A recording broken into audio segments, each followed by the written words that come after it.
नमस्कार मेरे प्रिय श्रोताओं। तो आज मैं आपको डॉक्टर डी.एस. शुक्ला द्वारा लिखित उपन्यास श्यामल काया गोरी छाया संस्कार काल का भाग 7 सुनाने जा रही हूँ। भाग 7 आरंभ करूँ उससे पहले भाग 6 में क्या हुआ था संक्षेप में आपको बता दूँ।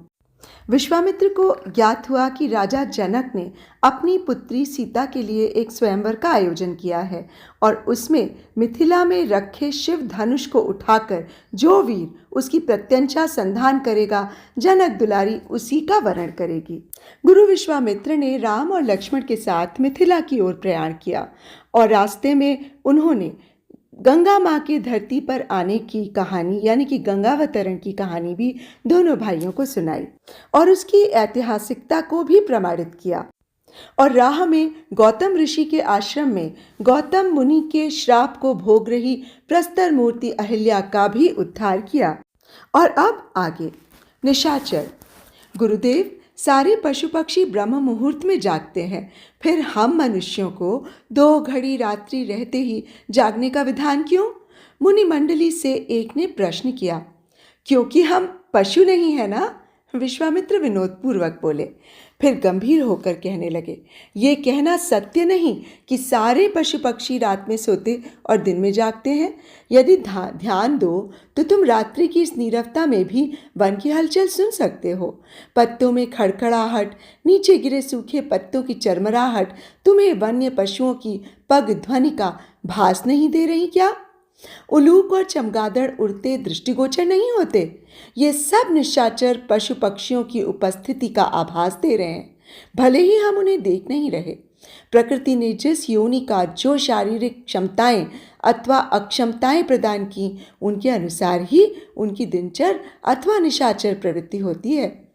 जिस योनि के जीवों को प्रकृति ने रात्रि दृष्टि अथवा रात में भी देखने की शक्ति प्रदान की, वो अधिकतर रात्रि में ही विचरते हैं, क्योंकि दिन के अत्यधिक चमकीले प्रकाश में इनकी आंखें चौंधिया जाती हैं और ये ठीक से देख सकने में उतने समर्थ नहीं रहते।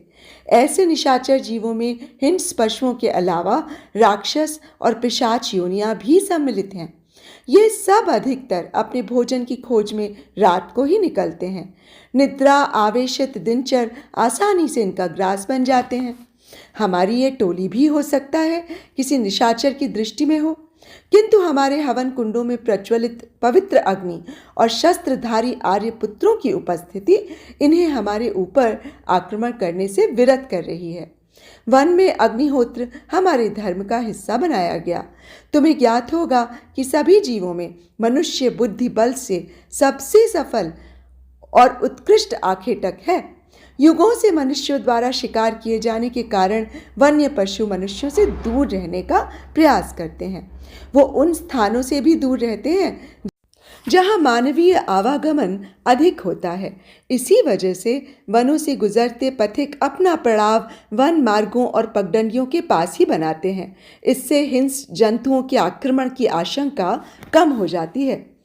सहस्त्राब्दियों से मानव भी समूहबद्ध होकर प्रातः मोह अंधेरे इसी आशय से मृग्या को निकलता होगा। इस अहोरात्रि की सांध्य वेला में निशाचर पशु रात्रि परिश्रम से क्लांत, सुस्त और विश्राम की स्थिति में होंगे। दिनचर अभी पूर्ण रूप से जागृत और स्फूर्त नहीं हुए। उस समय मानव दल आसानी से इनको अपना लक्ष्य बनाने में सफल होता होगा। प्रागैतिहासिक काल से ये आखेटक प्रवृत्ति मानव की प्रकृति में रच बस गई। यही कारण है कि सूर्योदय से 2 घड़ी पूर्व हम सर्वाधिक ऊर्जस और सचेत होते हैं। बढ़ते ज्ञान विज्ञान से इन्हें यम नियम में सम्मिलित कर लिया गया। संन्यास में नव दीक्षित लोगों को ये दुष्कर प्रतीत हो सकता है, किंतु बाद में अभ्यास हो जाने पर ये नियम हमारी दिनचर्या का भाग बन जाता है। इसके बाद विषय परिवर्तन हेतु बोले, अच्छा, अब हम लोगों को विश्राम करना चाहिए ताकि प्रातः सूर्योदय के पहले ही मिथिला को प्रयाण किया जा सके। राजा जनक विदेह कहे जाते थे। उनका राज्य विस्तार हेतु सैन्य संधान में विश्वास नहीं था। फिर भी सुरक्षा की दृष्टि से मिथिला नगरी 3 ओर से अभेद्य प्राचीर से आच्छादित थी। मिथिला में प्रवेश हेतु केवल एक ही मार्ग था। सैनिकों की एक बड़ी टुकड़ी इस द्वार पर सन्नद्ध रहती थी। प्रवेश द्वार पर पहुंचने के बहुत पहले ही विश्वामित्र के आगमन की सूचना मिथिला पहुंच चुकी थी। राजद्वार के प्रहरी सतर्क हो गए। राजा जनक को ऋषि आगमन की सूचना प्रेषित हो गई। जब तक ऋषि राजद्वार पहुंचे, राजा जनक अपने सचिवों और कुल गुरु शतानंद के साथ उनका स्वागत करने को प्रस्तुत थे। विश्वामित्र ने विदेहराज की प्रशासनिक तत्परता को मन ही मन सराहा। विदेहराज दूर से अपने शिष्टमंडल के साथ पैदल ही आते दिखे। विश्वामित्र को देखते ही जनक ने दूर से ही भूमि पर लेटकर प्रणाम किया और उसी मुद्रा में प्रणत रहे। विश्वामित्र ने तत्परता से आगे बढ़कर उन्हें उठाया और गले लगाकर कोटिशः आशीर्वाद दिया। राजा के बाद शतानंद व सचिवों ने विश्वामित्र व मुनिमंडली को प्रणाम किया। जनक, तुम्हारे धनुष यज्ञ की चर्चा भरत खंड में दूर दूर तक फैल चुकी है। हम सब भी उस महायज्ञ के दर्शनार्थी हैं। इसके लिए तुम्हारी अनुमति तो है ना? विश्वामित्र ने हंसते हुए राजा से कहा, मिथिला में और विशेषकर मेरे इस पुनीत यज्ञ में आपकी उपस्थिति से अधिक पावन और मंगलकारी क्या हो सकता है प्रभु? जनक सिर झुकाकर उत्साह से बोले, किंतु जैसे ही उन्होंने दृष्टि ऊपर की, उन्हें मुनि टोली के पीछे रक्षा कवच सा बनाए दो श्यामल गौर पुरुष सिंह दिखे। प्रणति में झुके जनक झुके ही रह गए। इतनी भव्य आकृति, वृषभ कंध, ऊंचा कद, सिंह जैसी ठवन, प्रत्यंचा चिन्हों से अंकित बलिष्ठ विशाल भुजाएं, हर पग में धरती को आश्वस्त करती चाल और आंखों में सामने वाले कोई क्षण में प्रणत कर देने वाला तेज, अलौकिक छवि। उन्हें देख राजा जनक सचमुच विदेह हो गए। विश्वामित्र मन ही मन मुस्कुराए। वीर दाशरथों के प्रथम दर्शन का यही प्रभाव होता है। उन्होंने जनक को कंधे से छूकर प्रकृतिस्थ किया। ये दोनों चक्रवर्ती सम्राट दशरथ के यशस्वी पुत्र राम और लक्ष्मण हैं। सिद्धाश्रम को इन्हीं वीरों ने निष्कंटक किया। ये सूचना तुम तक तो पहुंच चुकी होगी। जनक के नेत्र विस्फारित हो गए। सिद्धाश्रम कांड में क्या विश्वामित्र का कोई योगदान नहीं था? इन किशोरों ने ही उस वन प्रभाग को आतंक विहीन किया। जनक ने सोचा, यदि पहले किसी ने बताया होता तो वो इस पर विश्वास नहीं करते, किंतु इन वीरों को देख अनुमान होता है कि ताटका, मारीच ऐसे अनाचारियों का दमन करने में ये किशोर ही सक्षम हो सकते हैं। राम और लक्ष्मण ने आगे आकर जनक की अभ्यर्थना की। दाशरथ, राम और लक्ष्मण प्रणाम करते हैं राजन। जनक ने स्वस्थ मुद्रा में आशीर्वाद दिया और दशरथ की कुशल क्षेम पूछी। फिर अचानक विश्वामित्र की ओर उन्मुख होकर कह उठे, मैं चाहूंगा कि ये दोनों नर पुंगव भी मिथिला में पधार धनुष यज्ञ में सम्मिलित हों। विश्वामित्र हंसते हुए बोले, दाशरथ युगल तो आपके आमंत्रण के बिना ही आपके यहाँ पधार गए। फिर कुछ रुककर गंभीरतापूर्वक कहा, परंतु स्वयंवर में प्रतिभागिता हेतु इन्हें अपने पिता राजा दशरथ की अनुमति प्राप्त होना अति आवश्यक है राजन। वैसे भी अभी भी इन्हें ब्रह्मचर्य आश्रम में कुछ वर्ष और व्यतीत करने हैं। उस अवधि के बाद ही इनके विवाह का विचार करना होगा। मुनिवर, मैं आपको अपनी मुनिमंडली और शिष्यों समेत औपचारिक रूप से आमंत्रित करता हूँ। कृपया कल यज्ञशाला में अवश्य पधारें। जनक विनम्रता से कहकर किसी विचार में डूबे वापस महल चले आए। विश्वामित्र की मुनिमंडली ने सुलभ जल स्रोत के निकट विश्राम करने का निश्चय किया। जनक के अनुचरों ने सभी संतों को उनके शिविर में ही भोजन की व्यवस्था करा दी थी। अतः सभी संध्या, अग्निहोत्र व भोजन के बाद हमेशा की तरह विश्वामित्र के पास उपस्थित हुए। गुरुदेव, मुझे लगता है कि कल से हम लोग मिथिला दर्शन और धनुष यज्ञ में रमने लगेंगे। अतः एक प्रश्न जो मेरे मन में बहुत दिनों से घुमड़ रहा है, आज्ञा हो तो आज उसका भी निवारण करना चाहूँगा। लक्ष्मण ने गुरु की अनुमति चाही। गुरु की स्वीकृति पाकर लक्ष्मण ने अपना प्रश्न किया। सिद्धाश्रम से हम लोग गंगा को पार कर सीधे ही मिथिला में प्रवेश कर सकते थे। फिर हम लोगों ने शोण नदी को पार करने के बाद गंगा पार कर एक लंबे रास्ते को क्यों चुना? सत्य है कि मैंने लंबा और दुरूह मार्ग चयनित किया। इसके बारे में रामानुज तुम्हारा स्वयं का अनुमान क्या है? इसके पीछे आपकी कोई नीति अथवा शिक्षा छुपी होगी, ऐसा मेरा मानना है। राजपुरुषों को अपने और पड़ोसी राज्यों की भौगोलिक स्थिति का ज्ञान होना अति आवश्यक है। उन्हें भान होना चाहिए कि मार्ग में कौन कौन सी बाधाएं हैं। व्यापारिक और स्वयं के सैन्य अभियान में उन बाधाओं को सुगम बनाना और सरलता से पार करने के स्थल और उपायों का परिमित ज्ञान होना आवश्यक है। वहीं शत्रु राजाओं के अभियान को रोकने अथवा उनकी गति धीमी करने के लिए इन बाधाओं का यथोचित सामरिक उपयोग किया जा सके। दूसरा, सीधे मिथिला में प्रवेश करने से तुम विशाला नगरी व देवी अहल्या के दर्शनों से वंचित रह जाते। पड़ोसी राजाओं को ऐसा विश्वास होना चाहिए कि तुम मार्ग की समस्त भौगोलिक और सामरिक विशेषताओं से भली भांति परिचित हो। राजपुरुष को सदैव अप्रत्याशित से आशंकित और जागरूक रहना चाहिए। राजनीति में कोई सदैव ही मित्र या शत्रु नहीं रहता। भविष्य में यदि तुम्हें इस दिशा को प्रयाण करना पड़ा तो तुम्हारे लिए ये क्षेत्र अपरिचित नहीं होगा। युद्ध की स्थिति में जब तक तुम सीधे सीधे गंगा पार करोगे तब तक विशाला और मिथिला राज्य की सेनाएं तुम्हें सन्नद्ध मिलेंगी। वहीं यदि तुम अपनी सेना के साथ पहले शोण की ओर जाओगे तो ये दोनों राज्य तुम्हारे मंतव्य का अनुमान ही नहीं कर पाएंगे। वहीं दूसरी दिशा की ओर जाते हुए तुम्हारा एकाएक शोण पार करना उनके लिए अप्रत्याशित होगा। ऊर्ध्वगामी चंद्रमा के साथ सभी लोगों ने गुरु और गुरुजनों को नमन कर शयन हेतु प्रस्थान किया। अगले दिन दोनों राजकुमार और मुनि मंडली विश्वामित्र से अनुमति लेकर मिथिला दर्शन को चल पड़े।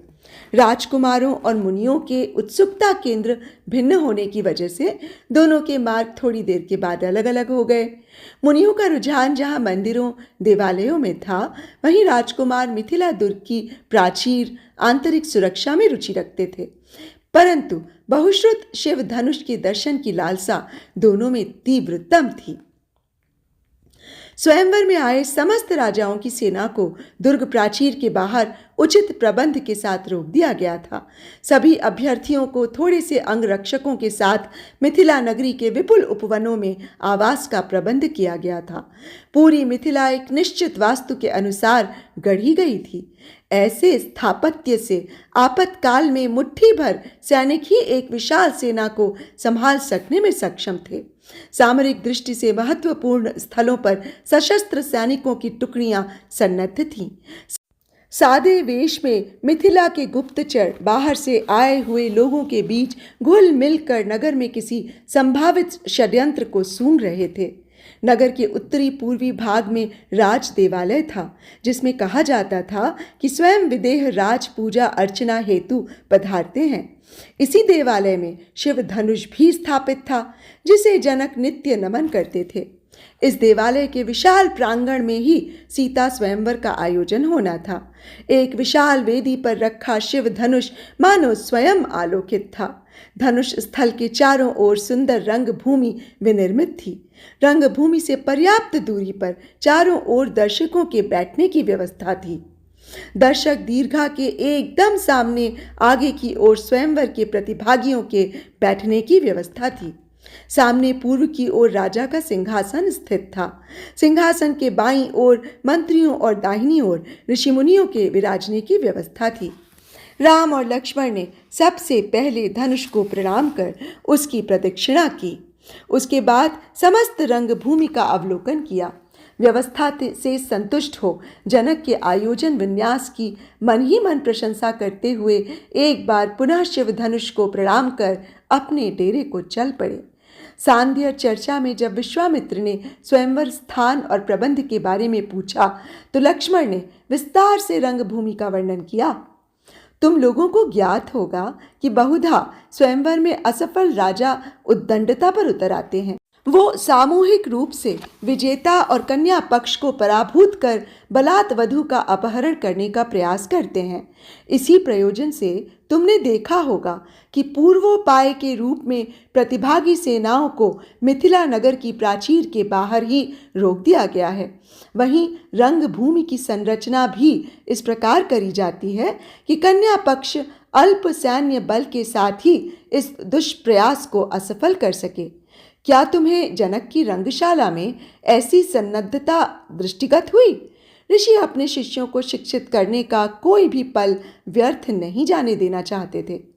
राम की ओर क्षण भर देखने के बाद लक्ष्मण बोले, हाँ गुरुदेव, रंगमंच का निर्माण इस प्रकार किया गया है कि प्रतिभागी दीर्घा का प्रत्येक व्यक्ति सिंहासन के पास खड़े धनुर्धरों के लक्ष्य में होगा। इस प्रकार केवल मुट्ठी भर सैनिक ही उद्दंड प्रतिभागियों को नियंत्रित करने में सक्षम होंगे। गुरु अपने शिष्यों के निरंतर शास्त्र बुद्धि से संतुष्ट दिखे। अगले दिन दोनों भाई विश्वामित्र की मुनि मंडली के साथ धनुष यज्ञ देखने चल पड़े। कथा कहते कहते विश्वामित्र का कंठ सूख सा गया। वो कुछ देर रुके, एक घूंट पानी पीने के बाद आंखें बंद कर कुछ सोचते रहे। फिर एकाएक आंखें खोलकर मुस्कुराते हुए उर्मिला की मैथिल सेविका, जिसने उनकी प्राण रक्षा भी की थी, से बोले, गौरी, उस सीता स्वयंवर के समय भी तुम देवी उर्मिला की सेवा में रही होगी। सो मिथिला की मैथिली और उसके स्वयंवर के बारे में बताने के लिए इस समय तुमसे श्रेष्ठ कौन होगा? अतः आगे की कथा यदि तुम बताओगी तो वो अधिक विश्वसनीय होगी। श्रोता से एकाएक वाचक की भूमिका में, वो भी महर्षि के सम्मुख। गौरी भयभीत हो गई। उसके मुंह से केवल नहीं शब्द प्रस्फुटित हुआ, परंतु थोड़ी देर पति के प्रोत्साहन और दिलासा के बाद वो ऋषि के आदेश मानने को प्रस्तुत हुई। उसने माथे पर आंचल रखकर ऋषि को प्रणाम किया और कुल देवता का स्मरण कर उसने बोलना प्रारंभ किया। दोस्तों, श्यामल काया गोरी छाया संस्कार काल उपन्यास, जो कि डॉक्टर DS शुक्ला द्वारा लिखित है, उसका भाग 7 आज यहीं समाप्त करती हूँ। आगे की कहानी भाग 8 में मैं आपको सुनाऊंगी। आज्ञा लेने से पहले आप सबसे फिर से मेरा ये सविनय निवेदन है कि यदि आपको मेरा वाचन पसंद आता हो तो मेरे इस चैनल आइए सुने कहानी को आप सब्सक्राइब कर लें और मेरी कहानियों को लाइक और शेयर भी। और हाँ, बेल आइकन ज़रूर दबा लीजिएगा और उसमें ऑल पर टच कीजिएगा, जिससे कि आपको मेरी सभी कहानियों की नोटिफिकेशंस मिलती रहेगी। तो अब मुझे इजाज़त दीजिए। नमस्कार।